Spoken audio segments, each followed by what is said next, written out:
Its ruling this morning on Arizona's immigration law, SB 1070. It upheld one provision while striking down the other three. What should the role of the federal government and the role of state governments be as far as illegal immigration enforcement? The reality of what SB 1070 did was it restated federal law. It's my firm belief that the federal government has failed at doing its job, has failed at securing our border. And the state of Arizona, rightfully so, took a position and said, we are now going to do this for you, federal government, because you are not only not securing our border, you're not enforcing our immigration law. I'm glad that 1 out of 4 parts of the law were upheld. I do believe the part that was upheld is, quite honestly, the heart of SB 1070. It goes to show why we need to send representatives back to Washington, D.C., who will start to hold Washington, D.C. accountable for its actions. Simply restated, federal law accounts for illegal immigration and border security. We need to make our federal government do its job. Jeff Thompson, your answer to the same question. I'm going to dovetail off what Travis said. The judge's responsibility is to interpret federal law and to abide by the Constitution. I think too often this administration, which is sworn to uphold the Constitution, seems to abide by it until it gets in the way of its agenda. And if its liberal agenda doesn't necessarily coincide with what the Constitution says, they just seem to bypass it. This is such a critical election for the presidency because there's probably going to be 3 Supreme Court judges that are going to retire during the next 4 years. I'd sure hate to see 3 real liberal judges get approved. 1070, what really surprised me is I got to read the responses of the judges. I hope all of you got to read some of them, because they really didn't strike down the 3 provisions because of the constitutionality of it. Anyone know why they struck them down? Because they said the cost would have been prohibitive for the government, the federal government, to enforce them. You need to go back and read that, because that's what they said. So the bottom line is, and I can understand it, they said the cost to the federal government and the taxpayers would have taken so much resources away from other areas. That's why they struck down those 3. That's kind of surprising and disappointing. Mark Zavala, the same question. Thank you. Well, certainly the state's proven that they're more willing than able to uphold immigration law, federal law, feds aren't. And so basically what you have on the table right now is the right for a local police officer to ask for identification. And I think there was probably a gray area that we're doing anyway, and probably was no harm in that. What's most interesting, I think, is that the President's executive order last week pretty much saying that this group of undocumented or illegal aliens could be exempt. It further muddies the waters here. Certainly, most of us believe that the President circumvented the Congress in that edict, and certainly set a dangerous precedent. But now in the practical application of the law, when a police officer stops for probable cause, asks questions about immigration status, but yet there are people in the vehicle that meet this criteria of the President's executive order, now what? So I think it sets, quite frankly, more court battles ahead. I believe it sets, by the Supreme Court's decision, sets this President up for failure. I hope it does, because it wasn't truly vetted, and I think any time this President or any President circumvents the Congress in something this important, it's the wrong action. Again, let's not forget that when he was a senator, he talked about comprehensive immigration reform. Okay? A couple months before the election, he decides to pan the Hispanic community by this real thin sliver of demographics that does really nothing for immigration or the law. Thank you so much. I'm not going to reiterate much of what has been said, but I agree with it. But I think, the most disturbing thing is that we wouldn't have SB 1070 if the federal government had done their job. And on top of that, I think what came out of this was post the Supreme Court decision. We have a president and we have a cabinet member, Ms. Janet Napolitano, who was the governor, who has said that they will not answer calls from the state of Arizona. And that is disturbing in many, many ways, because the President and the Secretary of Homeland Security, when they took their oath of office, they said that they were sworn to uphold the Constitution. Now, the Supreme Court ruled in a certain way, and this President is proving more and more, time and time again, that he is saying that he does not have to adhere to what the Supreme Court says. And never in American history have I seen the actions of an executive to thumb their nose at the Supreme Court. And that is the most disturbing. And furthermore, the next action was to say that they're not going to fund 287G. I mean, this was given the opportunity to enforce the law. We cannot pick and choose which laws we want to enforce. What if I all of a sudden said, I don't like stoplights, I'm going to run through them? And so the President and the Secretary of Homeland Security they have shown that they have very little regard for the Supreme Court. Well, so Gordon Parker, that dovetails into our next question, which is, as a member of Congress, what's the first thing that you would do in the area of legal immigration? I'll mention the federal government has some kind of role, so what would you do? Well, the first thing I do is I would haul Janet Napolitano up, and she would be testifying as to why she is not adhering to the Supreme Court decision. The second thing that I would do is that I would fund 287G and say, look, you know, we are doing what we can in the state of Arizona to enforce the laws. Because people don't understand this. This is about national security. This is about human trafficking. This is about drugs coming into America.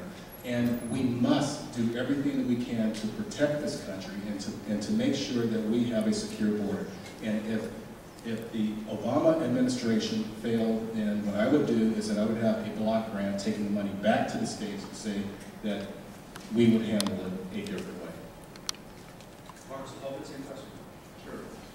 Well, I think the first thing I would do as a congressman is really get with my colleagues from the border states, not just the southern border, the Canadian border as well, and really convene a mini conference with these elected officials, Republicans, Democrats, Independents, other, who many are on the record talking about comprehensive immigration reform. This doesn't do that. It sets up more fight in the Supreme Court. It doesn't deal with anything that needs to be dealt with. And so once there's some sort of agreement that this doesn't do what the President is a candidate, the President promised, then we have to figure out a way forward. If this is the stopgap measure isn't the way to do that. Defunding parts that actually enforce law, I don't see how that's even legal. But the President's got to be called to task on this because it's him, and him alone, that's creating the havoc here. He's trying to certainly circumvent the Congress on that little trick he pulled last week with the executive order, but certainly now he's undermining the Supreme Court. Okay, so again, common sense has got to prevail here. Immigration is a problem. It's a national security problem. It's an economic problem. It's a problem across the board. Let's talk about real immigration reform with those people, Republicans, Democrats, Independents, anybody who's on the record. We have to do this. Have a real discussion, and if it takes, if this President is elected, which I think we all hope he is not, it takes that amount of pressure to bring him to task, and that's what needs to be done. Jack Thompson. Thank you. There are slightly over 1 million people a year that immigrate to this country legally. There's another 3.5 million people a year that come to this country legally with either work permits, visas, permits to go to college. I think about when I took my kids to Disneyland on a hot, humid day, and I wait in line a half hour. I finally get up front, and I'm almost ready to get on the ride. There's Barack Obama in front of me, and he lets 10 people in front of me. That irritates me. And I'm going to tell you, we've got a lot of people in this country that are doing the right thing, and I'm really sick and tired of Obama administration and our federal government rewarding people that do the wrong thing and punishing people that do the right thing. Now, if we're going to look at some form of a change to our immigration system and allow more people to come in, okay, I'm willing to look at that, but there's a couple things that have to happen. Number one, they better not have a criminal record. Number two, they better have health insurance that they pay for, not part of our welfare system. They need car insurance, they probably should have life insurance, and I want to see a bank account that their money's going into in this country. They need to pay taxes. The next thing that has to happen is there needs to be a fee charged to them to cover the cost, because the American taxpayers are entitled to the fruits of their labors, and we keep robbing them and spending the money foolishly. And I don't think the American taxpayers should have to foot that bill. I think those people that want to come to this country, and it's a great country, they should be involved in paying for it. Jeff, which right was that? Could you restate the question? Yeah, for Travis, the same question. What's the first thing that you would do in the area of illegal immigration as a member of Congress? Yeah, and I asked you to restate that for a reason. You know, this isn't Disneyland. We don't have an immigration problem per se, that our system doesn't understand how to deal with immigrants, legal or illegal. This is a border security problem. And what I don't hear anybody saying is stop the flow of illegals across the border. Build a fence, put the National Guard on the border, do whatever you have to do.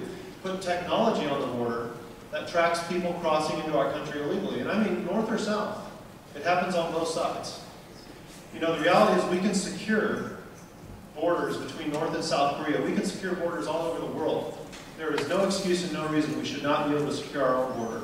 It's a border security problem. You want to fix the illegal immigration problem in this country?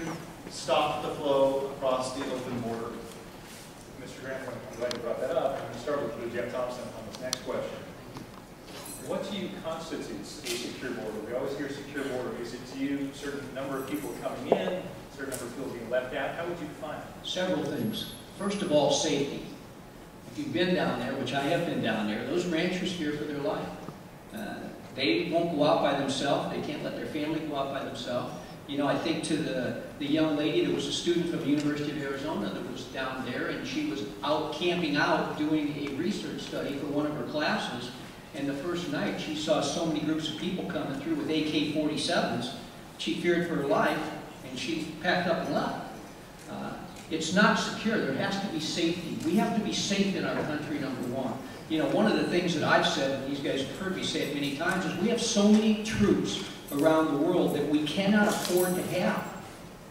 We need to bring a lot of them home. I mean, we've got 58,000 in Germany and 23,000 in Korea and hundreds of thousands in different places. It would be great to bring them home, open some bases up along the border, put our troops down there, and from an economic standpoint, if we had another 50 or 60,000 troops down there, they spend their money in our country, not in Germany, not in Korea. And if those other countries feel that we need to have a presence there, they need our safety and security, then they need to pay for it, because the taxpayers cannot afford it. We're going to go broke.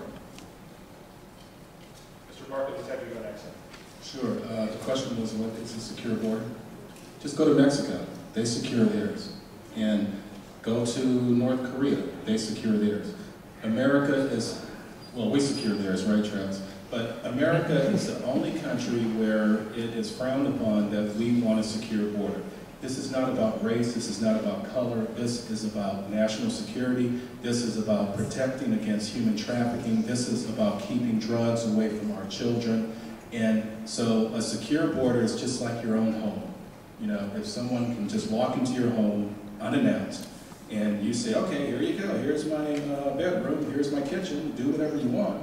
So to me, a secure border is protecting the citizens of this country. Yeah, I mean, I go back to, so I think they do dovetail nicely, you know, and really addressing the issue of the first question, immigration and immigration reform. I think you need to still bring more to bear with these people that are from the elected officials from border states. And of course, secure border is the first part of that. Okay, it's not just troops online on the border. It's technology. We've got that technology today. We fly missions in Afghanistan from Tucson and other places around the United States, so it's doable. We have listening devices to really understand how to secure those borders. We put those things to bear in the wars.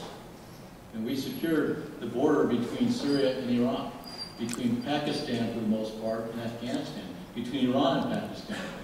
When we go to war, the first thing we do is secure the borders. Why? Because these guys can infiltrate anyway. So we do the best we can and track those people. So my point really in that, not to digress, is we know how to do that. We've got to be committed to doing it in this country. It's got to be both borders. Okay? Right now, we're a border state with Mexico. That gets our attention. a lot of drug traffickers, human smugglers, a lot of nefarious characters. That gets our attention, it should.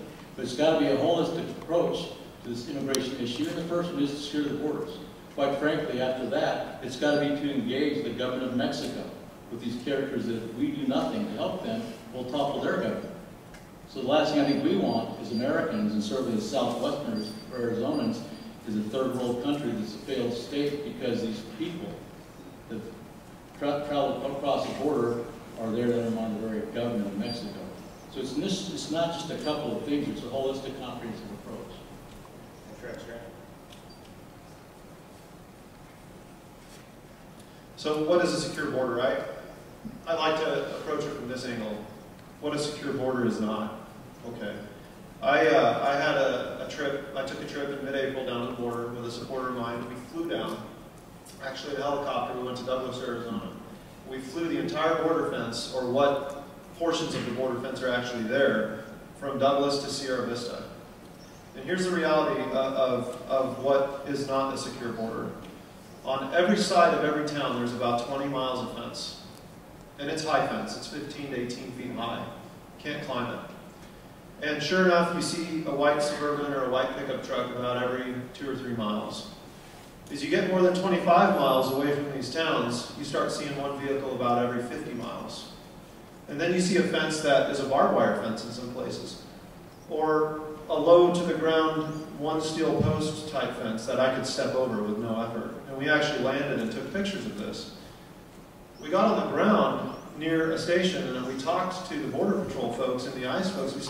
We said, why is there so few people out between these towns? And they said, because we're not authorized overtime. And to drive 3 hours out and 3 hours back makes it very difficult to meet schedules and to be back before my shift ends or before this certain period of time. That is unacceptable. That is an unsecure border.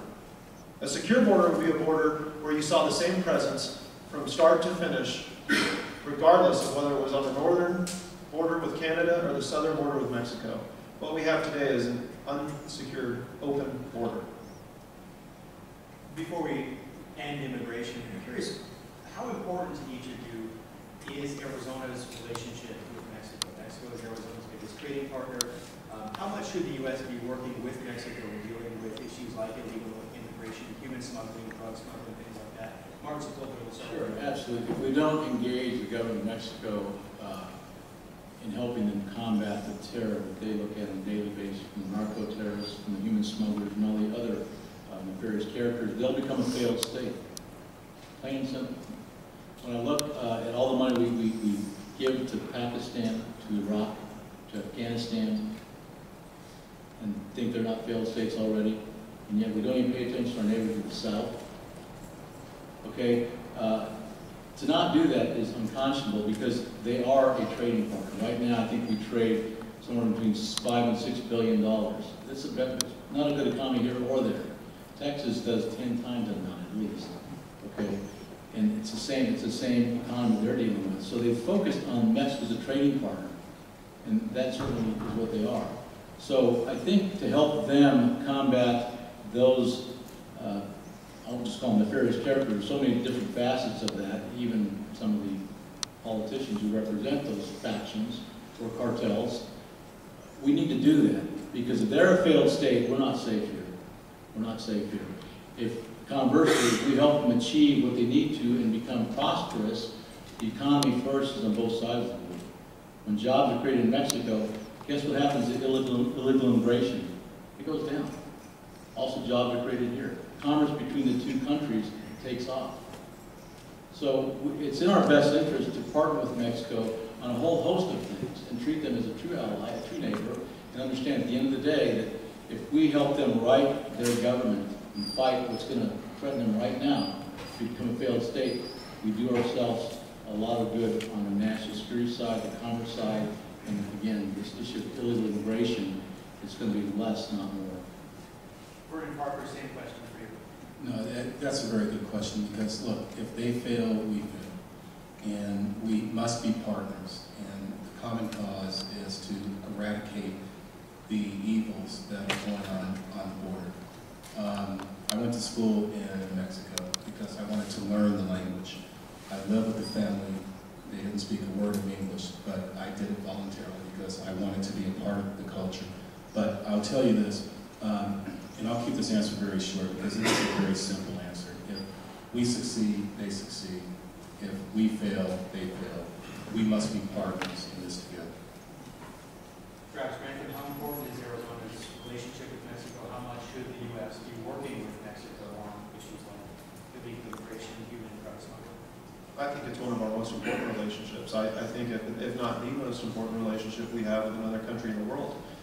These are our neighbors. These are good people.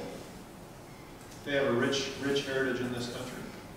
You know, they're not going anywhere. Neither are we. We're going to be neighbors for a long time.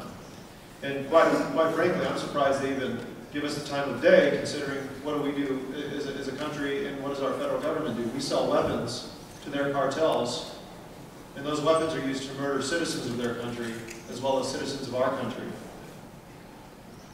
You know, our federal government is out of control.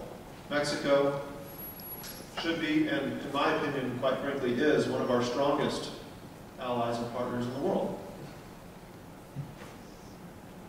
Lastly, Jeff Thompson. Jeff Thompson. Mexico's our biggest trade partner, if you know the statistics. And we buy a lot of their oil. Problem though, there's a lot of dangers along that border. The drug cartel, the number of murders and deaths along that border rivals the Middle East. Very, very dangerous area. The drug cartel and the battles and the crime and the corruption down there. 30% of the people in our federal prison in this country are illegals, and most of them are from Mexico. That cost to you people, to the American taxpayers, is $3 million a day. So just to throw our hands up and say we want to be great trading partners with you, that's great, we do. But at the same time, there has to be mutual respect. If you want to come into our country, you come into our country for the right reasons. You come into our country legally. You abide by our rules. And we'll do the same if we come into your country.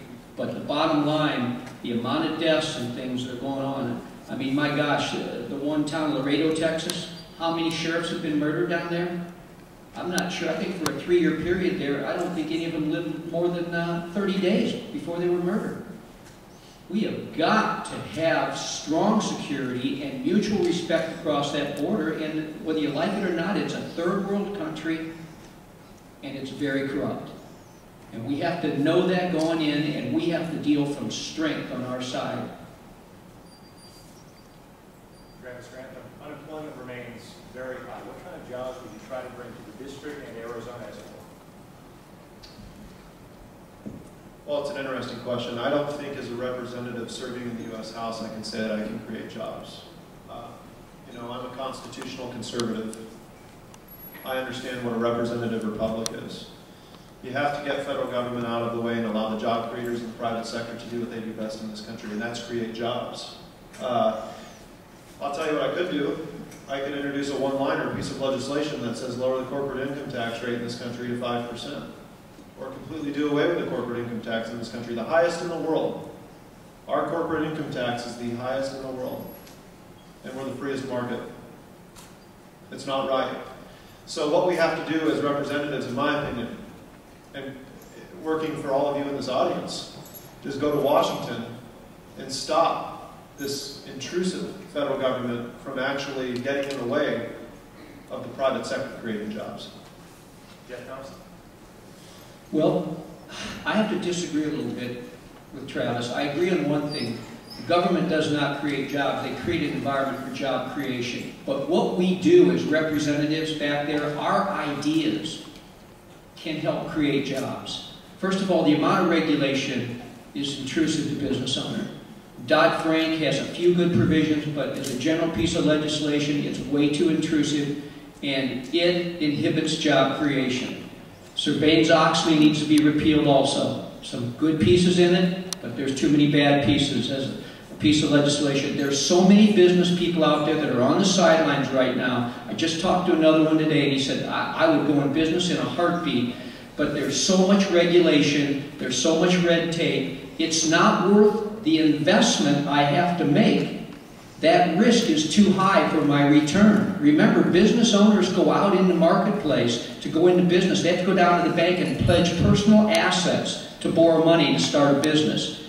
If they lose, they stand to lose everything, or a lot of their assets. We have to do that. Travis, corporate income tax rate, 35% in this country, it's too high. Remember, when there's a tax on businesses, it's a tax on everybody.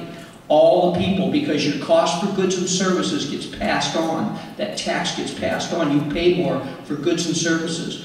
We need to increase oil production in this country. We need the Keystone Pipeline to be approved. We need shallow water drilling to be approved. We need to allow companies to go and mine for natural gas and start maybe converting to natural gas. When the price of gasoline goes down, and I know that business real well. I was in the financial world for years, and I'm telling you, when Obama came out and said, I can't do anything about lowering gas prices, that's because he doesn't know what he's doing. He has no experience in the economic world. I'm telling you, you can. When you increase production and you increase supply, those people out there that are speculating are not going to speculate on the price going up because they know they're going to lose. And my other idea about bringing the troops here, that's going to create more jobs and money in Arizona. And the last thing is we need a repatriation holiday for the offshore money. It's offshore because of poorly thought out tax legislation.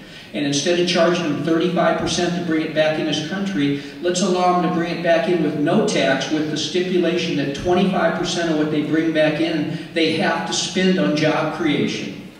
If we just did those 5 things, and then we really took a hardcore look at cutting expenses in this country, we will have economic recovery. And I will drive and push for that every day I'm back there. Martin Sepulveda, what type of jobs would you bring back to Arizona? Okay, well, you know, I've said from day one, as have many of us, the government doesn't create jobs. It just doesn't.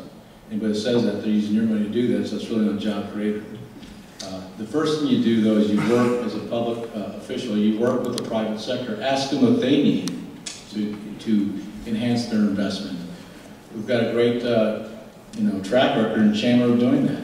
First expansion of Intel in Chandler happened because they asked the city, they told us they're not expanding because the corporate tax structure is too high. There's not a lot you can do about that, but there is, in the case of Intel, because they're a multinational corporation, you could lower the secondary income tax. Kind of complicated, but the net result is this. We were able to convince Intel to work with the school district to make sure they weren't shortchanged if we were able to lower that secondary tax. They did that, okay? The first expansion was $2 billion, about 1,000 jobs, 1,200 jobs. They're still expanding today.